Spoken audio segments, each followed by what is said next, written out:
This is the brief on Tucker Carlson's wild ideological shift and, believe it or not, the massive geopolitical con being run by Qatar. We're pulling from a JTV segment that connects these two things.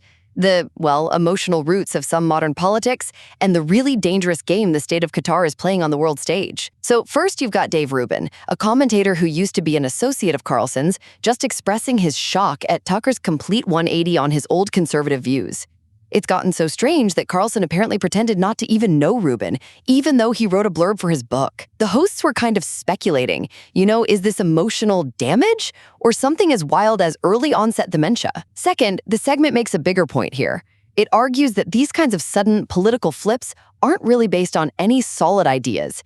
Instead, they seem to be rooted in emotional instability. The thinking is that when people lack a real sense of purpose, they start looking for someone to blame, which can lead to some pretty ugly places. And finally, the show really goes after Qatar, calling it the Great Deceiver. It's this tiny nation that's basically playing a huge geopolitical con. You see, it's all smiles with the West, but behind the scenes, it's bankrolling extremists. And get this, Hamas leaders are living in luxury in Doha, protected by Qatar, a fact that became impossible to ignore after the October 7th massacre in Israel. So in the end, the analysis ties the strange behavior of political figures and the deceptive strategies of nations back to the same root problem, a deep moral vacuum.